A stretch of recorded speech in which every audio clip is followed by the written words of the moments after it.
dissipate energy by reacting with the world. So when there is no reaction,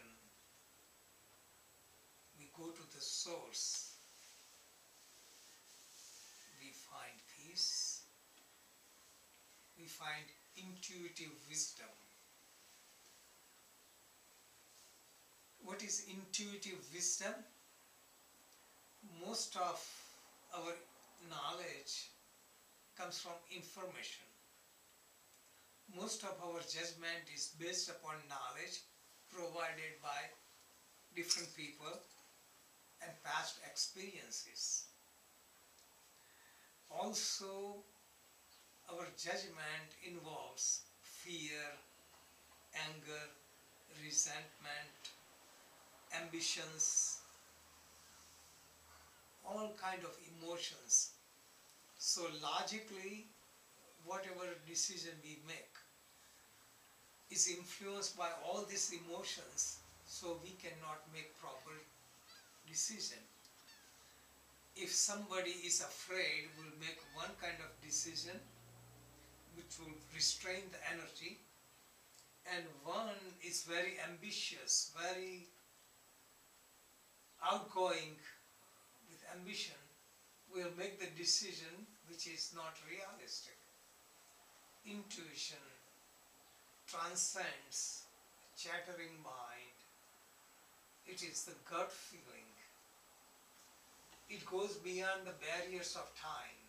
Normal decision we make depends upon our limited experience, and the consequences will be short-lasting. Intuition is longer lasting. And this is why those who follow intuition become more successful in life. And this is why all the great people who did lots of research or they succeeded in special field, they listen to their inner voice, and this is intuition. Slowly you may open your eyes and see how many of you felt that inner vibration. And if you tune in, if your mind is restless, really gets involved. Okay. So I think it's one of the book you can look up, I can look up. And then how about sound of silence? Anyone felt anything? Yes. And it's so peaceful, so you're not occupied. What is the relationship between Om chant aloud and Om chanting or listening to inner Om sound? Verbal chanting is useful so that we can combat outside distraction, because if you are involved in chanting Om or listening to this, then sight, sound and outside stimulation you can easily combat because you are occupied in chanting. You are totally involved. So you don't feel heat, cold or any external stimulation. So it is good for beginner. But when you go deeper, then it becomes quieter and quieter, and ultimately it becomes soundless sound. And that applies for all the mantras. So mantra that is chanted aloud is called Vaikari, and then it becomes more like a whisper, and then becomes mental. And when it becomes mental, it's more powerful. Any affirmation we do verbally, it is good because it makes some impact and we can remove the distraction. But it becomes quieter and quieter and becomes mental, so that we are not only working with a conscious mind, but it impresses unconscious mind or chitta. So it goes deep into it. So any mantra you do or any affirmation you do, when it becomes mental, it becomes deeper, it becomes part of you and it becomes more powerful. Okay.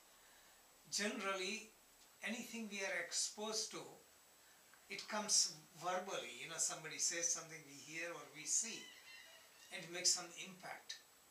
But when in certain conducive environment, those sensations go deep in the mind, And this is the trick of commercials.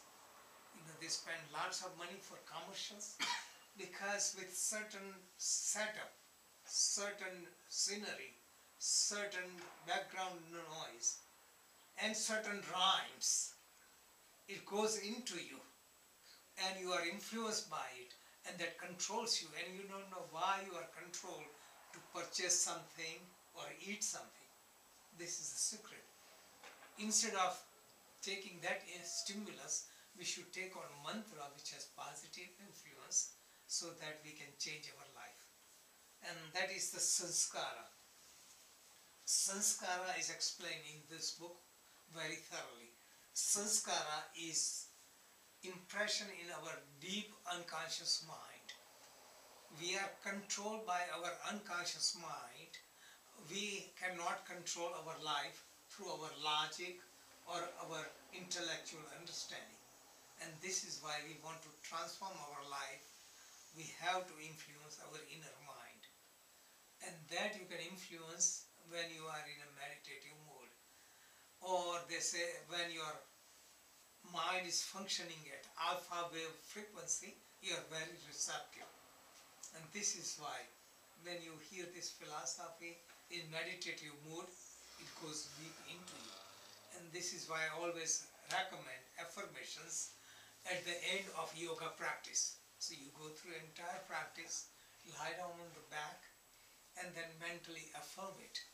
And those thoughts go so deep, though you don't know it, it influences you. That my experience is so many students in the past, they came to classes and they were mostly for exercise class. Before I had regular classes like 20, 15, 20, 25 students, and it was systematic Hatha Yoga class. So mostly posture and all this. But at the end I always gave some relaxation and some philosophy. And those philosophy, though they were not interested, went into their mind. And then they tell me after 15 years something happened that came on the surface, though they did not pay attention to it. So another message is we should be very careful to which environment we are subject to, because you never know.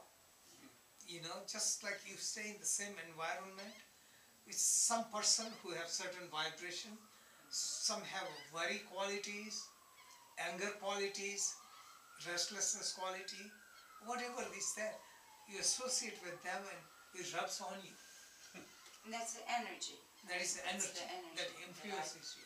Right, that I And- always refer to as their Yes, energy. yes. That energy rubs on you, or their behavior rubs on us. Like, you know, they talk certain way, you stay with them.